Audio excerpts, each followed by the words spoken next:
नमस्कार बच्चों। आज मैं कंपाउंड इंटरेस्ट के एक विशेष प्रकार के प्रश्न को सॉल्व करने की एक बहुत ही बेहतरीन ट्रिक बताऊंगा।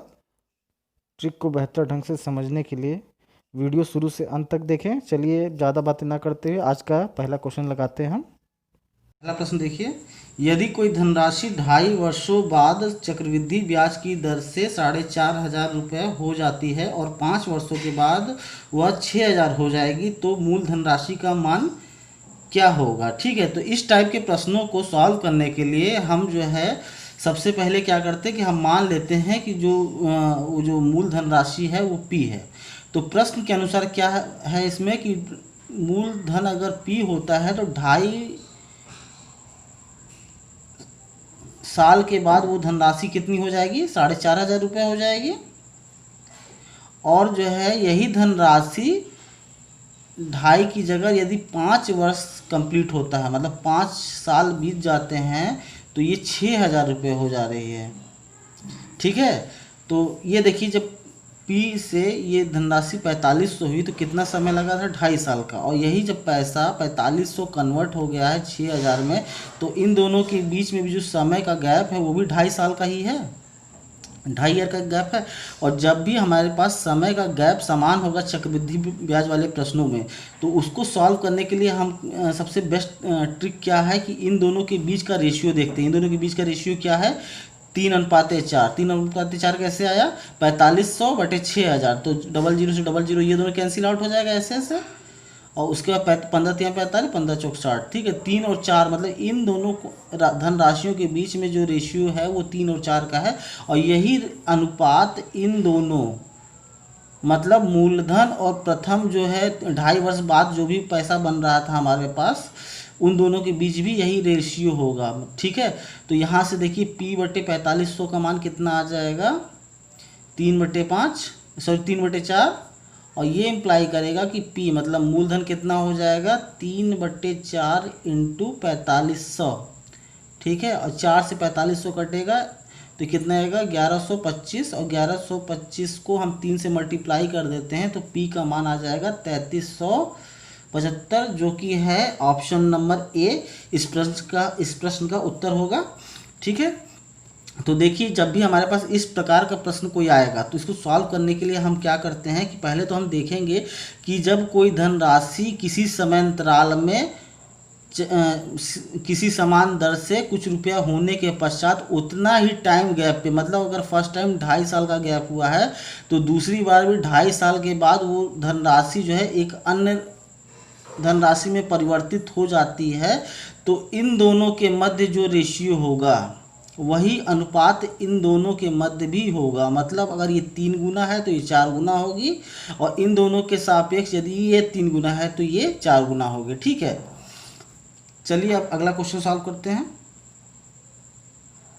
दूसरा प्रश्न है, देखिए यदि किसी गांव की जनसंख्या 3 वर्ष बाद वर्ष 2006 में 1,80,000 हो गई और 6 वर्षों के बाद वर्ष 2006 में 2,40,000 हो जाएगी, तो यदि जनसंख्या में बढ़ोतरी चक्रवृद्धि के दर से हो रही है, तो 3 वर्ष पूर्व सन 2000 में गांव की जनसंख्या क्या थी। ठीक है, तो ये भी प्रश्न देखिए इसी अनुसार इसी तरह से लगेगा।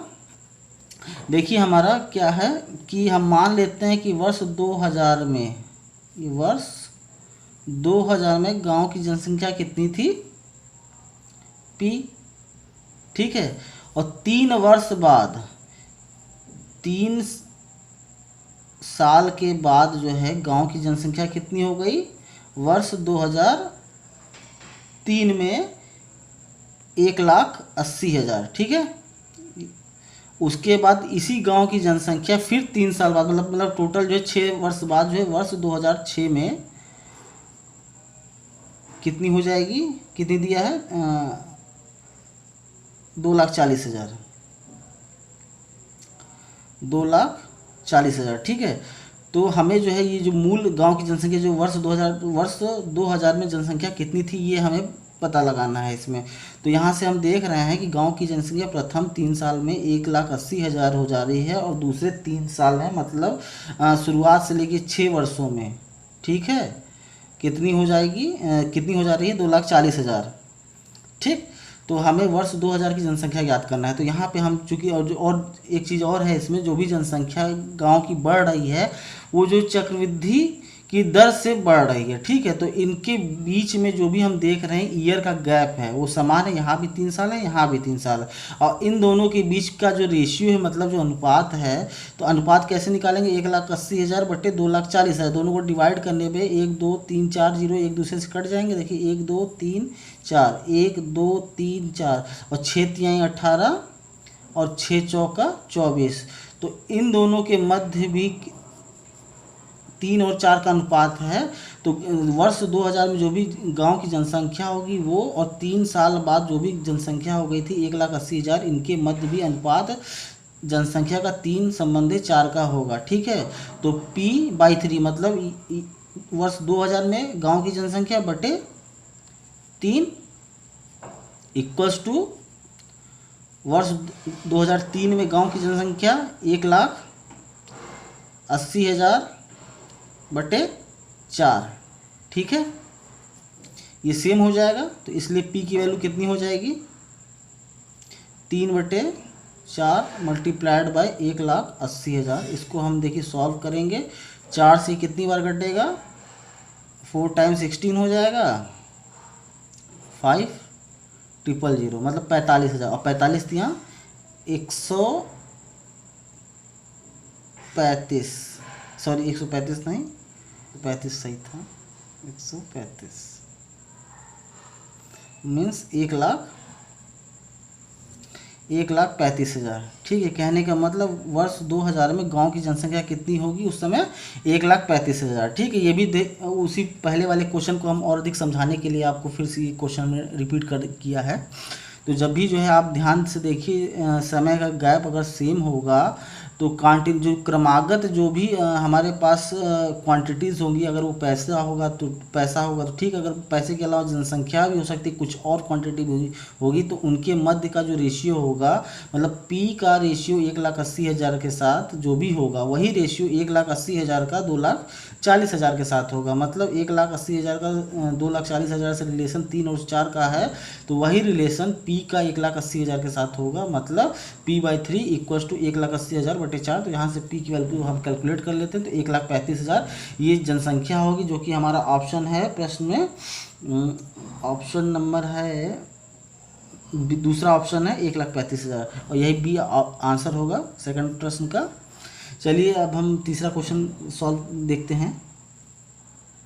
तीसरा प्रश्न है कि यदि कोई धनराशि चक्रवृद्धि ब्याज की दर से 2 वर्ष पश्चात 12,100 रुपये हो जाती है, ठीक है, और 4 वर्ष पश्चात वही धनराशि 14,300 रुपये हो जाती है, तो बताइए 6 वर्षों बाद धनराशि कितनी हो जाएगी। ठीक है, तो देखिए कोई धनराशि है, मान लेते हैं कि धनराशि P है वो, और P क्या हो रही है, 2 वर्ष के बाद, 2 वर्ष के बाद जो है 12,100 रुपये हो जा रही है। ठीक है, और यही 4 वर्ष पश्चात शुरुआत से, मतलब इस समय से फिर यहाँ से पहुँचे थे, यहाँ से फिर 2 वर्ष पश्चात जो है वो धनराशि कितनी हो गई, 14,300 रुपये। तो हमें ये याद करना है कि 6 वर्ष पश्चात वो धनराशि कितनी हो जाएगी। मतलब 6 वर्ष पश्चात मतलब स्टार्टिंग से अगर 6 वर्ष की बात करते हैं हम, तो इस पॉइंट से 2 साल बाद ही आएगा, वो कितनी हो जाएगी। ठीक है, यही वैल्यू हमको फाइंड आउट करनी है।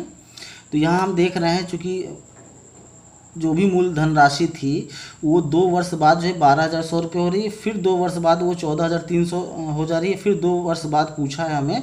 तो इन दोनों के मध्य हम देख रहे हैं कि क्या अनुपात है, इन दोनों के मध्य अनुपात कितना हो जाएगा, 121 अनुपात 143। ये जो है 11 × 11 है, और 143 कितना होता है, 11 × 13, तो 11 से 11 कट जाएगा। मतलब इन दोनों के मध्य जो भी रिलेशन होगा 11 और 13 का रिलेशन होगा, और वही रिलेशन इस क्वांटिटी और इस क्वांटिटी के बीच भी होगा। ठीक है, मतलब इन दोनों के बीच में जो रिलेशन आएगा वो भी मतलब 11 और 13 का रिलेशन होगा, मतलब दोनों के मध्य 11 और 13 का अनुपात होगा। तो चूंकि हमको ये धनराशि याद करनी है, तो देखिए यहाँ से जो भी हमारी इक्वेशन क्या बनेगी, 14,300 ओवरऑल, मतलब ये टर्म ओवरऑल इसका रेशियो कितना है 11 का, इक्वल्स टू होगा, ये क्वांटिटी हमें फाइंड आउट करनी है कि 6 वर्ष बाद वो धनराशि कितने में कन्वर्ट हो जाएगी। तो यहाँ पे अगर x मान लेते हैं कि अगर वो धनराशि x हो जाती है तो x बट्टे कितना हो जाएगा 13। अब देखिए 11 को हम इससे काटेंगे तो ये एक बार जाएगा, फिर 3 बार, मतलब 1300 बार जाएगा। 1300 का 13 फिर x की वैल्यू कितनी हो जाएगी 1300 मल्टीप्लाइड बाई 13, जो कि कितना हो जाएगा 16900, मतलब 16,900, जो कि हमारा ऑप्शन सी है और यही इस प्रश्न का उत्तर होगा। ठीक है, तो पहले दूसरे क्वेश्चन में हमने ये देखा था कि अगर जो भी हमारा टर्म अगर पुराना वाला पूछता है तो हम बैक साइड में इधर का देखते हैं, लेकिन अगर यही प्रश्न में हम थोड़ा सा घुमा दें, अगर आने वाले समय में अगर प्रश्न पूछे तब पर भी हम इस प्रकार से क्वेश्चन को सॉल्व कर लेंगे। ठीक है, यहाँ पे देखिए इन दोनों के मध्य जो है हम पहले रिलेशन देखेंगे, इन दोनों के बीच में कितना अनुपात है, 11 और 13 का अनुपात आ गया। वही अनुपात इसके और इसके मध्य होगा, मतलब ये अगर 11 होगा तो ये क्वांटिटी 13 होनी चाहिए। ठीक है, तो x का मान कितना हो जाएगा, x इक्वल्स टू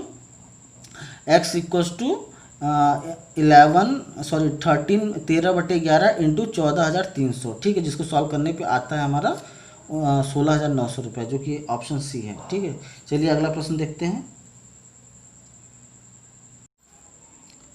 कि कोई धनराशि चक्रवृद्धि ब्याज की दर से 2 वर्ष में 8820 तथा 3 वर्ष में 9261 हो जाती है, तो वो राशि क्या है। ठीक है, मान लेते हैं कि राशि जो है वो P है, तो P जो है 2 वर्ष बाद, 2 साल के बाद कितनी हो गई 8,820 रुपये, और पुनः फिर 1 साल बाद, मतलब कुल जो है 3 साल बाद, ठीक है, 9,261 रुपये हो जा रही है। और आप देख रहे हैं यहाँ पे जो टाइम इंटरवल है वो समान नहीं है। ठीक है, क्योंकि इन दोनों के बीच में 1 साल और इन दोनों के बीच में 2 साल का गैप है। ठीक है, टोटल जो है 3 साल का। तो ये प्रश्न भी उसी कॉन्सेप्ट पे लगेगा, थोड़ा सा चेंजिंग है इसमें। सबसे पहले तो हम देखेंगे कि इन दोनों के बीच में रेशियो क्या है। तो इन दोनों के बीच में रेशियो निकालने के लिए हम 8820 ओवरऑल 9,261 को आपस में जो भी इसके फैक्टर हैं काट के देखते हैं कितना आता है। ये देखिए ये दोनों संख्या 21 से कटेगा, तो 21 से काटने पे ये आ जाएगा 420 और नीचे साइड में 441, और ये जो है 21 का स्क्वायर होता है, तो 21 बार फिर से कटेगा, ये भी 21 दूना 42, तो 20 और 21। कहने का मतलब इन दोनों के बीच में 20 और 21 का अनुपात होगा। ठीक है, तो ये देखिए जो भी यहाँ पे जो मध्य में 1 साल बाद अगर कोई पॉइंट हम ले लेते हैं 1 ईयर, तो उस समय अगर जो भी राशि होगी, अगर x है तो x की वैल्यू x और इसका अनुपात कितना हो जाएगा, वो भी अनुपात 20-21 का हो जाएगा।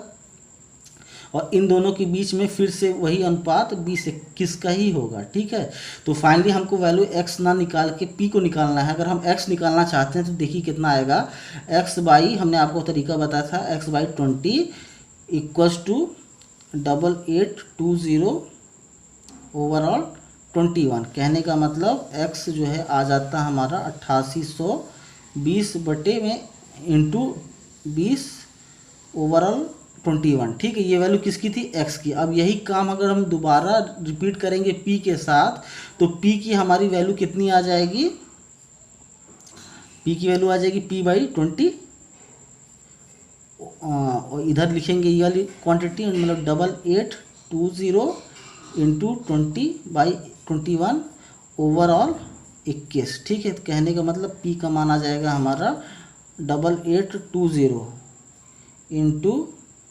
20/21 इंटू 20/21। ठीक है, कहने का मतलब ये था, अगर मैं डायरेक्टली आपको उस समय वहाँ बताता कि जितने साल पीछे होगा उतने ही रेशियो हमको यहाँ पे उतनी बार लिख देना है। चूँकि देखिए 2 वर्ष था और यहाँ 1 वर्ष था, तो यहाँ पे 2 गुना गैप है। तो जब 1 बार गैप होता है तो हम 20/21 से मल्टीप्लाई करते हैं, मतलब जो भी ये रेशियो होगा तो 1 बार मल्टीप्लाई करते हैं। लेकिन जब 2 टाइम्स अगर करना होगा तो इसी टर्म को हम, मतलब जो भी रेशियो होगा इस क्वांटिटी में 2 बार मल्टीप्लाई कर देंगे। ठीक है, तो देखिए इसको काटते हैं, 21 से अगर हम मल्टीप्लाई करते हैं इसको, तो 21 से मल्टीप्लाई करने के बाद ये कितना जाएगा, 420 बार जाएगा, और 420 को फिर 21 से मल्टीप्लाई करेंगे तो 20 बार जाएगा। कहने का मतलब पी का मान हमारा आ जाएगा कितना, 20 गुणे 20 गुणे 20 मतलब 2 दूनी 4 दूनी 8, 8 और 000 8000, ठीक है, जो कि ऑप्शन नंबर डी है और यही ऑप्शन नंबर डी इस प्रश्न का आंसर होगा। ठीक है, अब एक चीज़ आप ध्यान से यहाँ पे एक चीज़ और देख लीजिएगा कि जो भी यहाँ पे हम इन दोनों के बीच में रेशियो आ रहा था, अगर हम इन दोनों के बाद अगर कोई पॉइंट लेते हैं पी है, तो जो पहला वाला रेशियो होगा वो इंडिकेट करेगा इस साइड को और जो दूसरा वाला होगा वो इस डायरेक्शन को करेगा। ठीक है, तो उसी प्रकार से इन दोनों के बीच में भी जो 20 होगा इसको इंडिकेट करेगा और 21 इस पॉइंट को इंडिकेट करेगा। उसी प्रकार से इस 20 ये 20 जो है पी को जो है इंडिकेट करेगा, 21 इस एक्स को इंडिकेट करेगा। ठीक, चलिए अगला क्वेश्चन लगाते हैं, क्वेश्चन नंबर 5। पाँचवा प्रश्न है कि यदि धनराशि 6600 रुपये चक्रवृद्धि ब्याज की दर से 4 वर्ष में 9900 हो जाती है तो 8 वर्षों में वह कितनी हो जाएगी। ठीक है, देखिए देखते हैं इस प्रश्न को।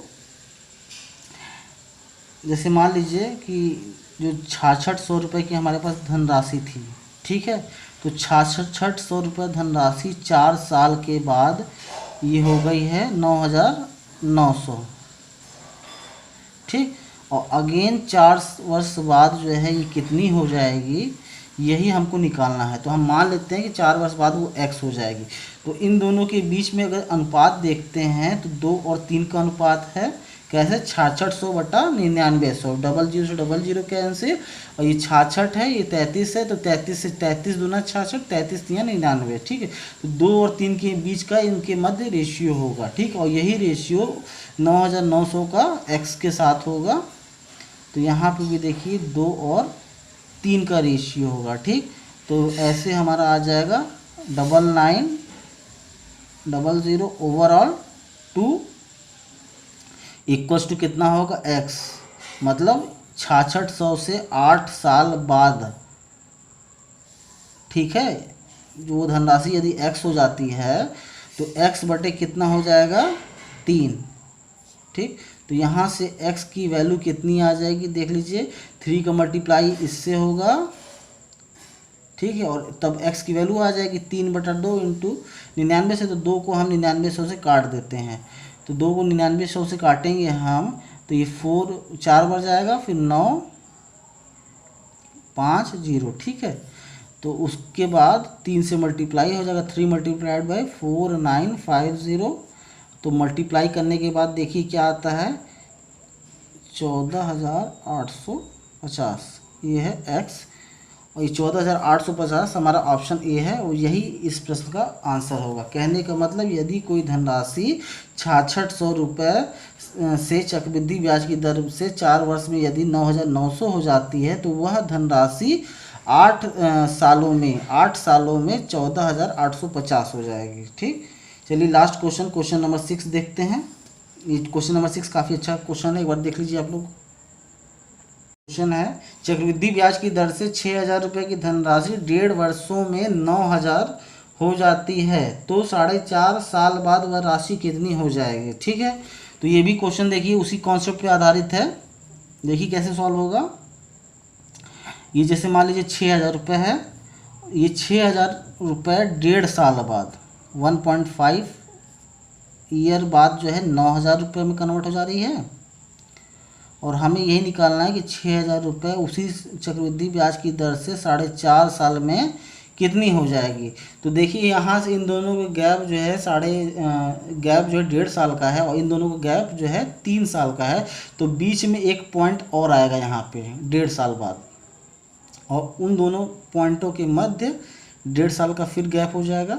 अगर हम मान लेते हैं कि 4.5 साल बाद अगर वो धनराशि x हो जा रही है, ठीक, और इन दोनों के मध्य जो धनराशि है वो x1 हो जा रही है गैप में, तो इन दोनों के बीच में पहले तो अनुपात देखते हैं, 2:3 का है, और यही 2:3 जो है इन दोनों के बीच में भी होगा, मतलब 2:3 यहाँ भी होगा, और यही 2:3 इन दोनों के बीच भी रिलेशन होगा। तो ये वैल्यू देखिए x1 कितनी आ जाएगी हमारी, x1 ओवरऑल, x1 चूँकि हमने इन दोनों के बीच में कैलकुलेट कर रहे हैं फिलहाल, x1 बटे यहाँ सॉरी x1 बट इन दोनों के बीच में क्या है टर्म है ये है ना, तो x1 बटे कितना आ जाएगा 3, और ये आएगा 9000 बटे 2। ठीक है, तो यहाँ से हमारी वैल्यू आ जाएगी x1 का मान 9000 इंटू 3/2, ठीक है। ये वैल्यू आ गई हमारी x1 की। अब इन दोनों के मध्य कैलकुलेट करते हैं, क्यों? क्योंकि हमें वैल्यू निकालना था 6000 जो 4.5 साल के बाद कितनी हो जाएगी। तो ये वैल्यू है x, तो x ओवरऑल इसका कितने 2:3 है, तो ये 3 इसके करीब में है, तो 3 यहाँ हो जाएगा। और x1 की वैल्यू कितनी है 9000 इंटू 3/2, ओवरऑल कितना 2, ओवरऑल 2 मतलब बटे में 2। अभी देखिए नेक्स्ट टर्म में 3 इससे मल्टीप्लाई होगा, तो ये जब 3 मल्टीप्लाई होगा तो इसको हमने यहाँ से हटा दिया, और ये x जो है x की वैल्यू आ जाएगी, ठीक है, जो कि क्या है कि 6000 रुपये की धनराशि 4.5 साल बाद इतनी हो जाएगी, ठीक है। अब इसको कैलकुलेट करते हैं हम, तो ये 9000 को 2 से काटेंगे तो 4500 हो जाएगा। हाँ 4500, 4500, फिर 4500 को 2 से काटेंगे तो 2250। अब 2250 को यदि हम 9 से मल्टीप्लाई करते हैं तो देखिए 9 से मल्टीप्लाई करने पे कितना आएगा हमारे पास, ये आएगा 20250, जो कि ऑप्शन है हमारा ये, और यही ये जो है इस प्रश्न का आंसर होगा।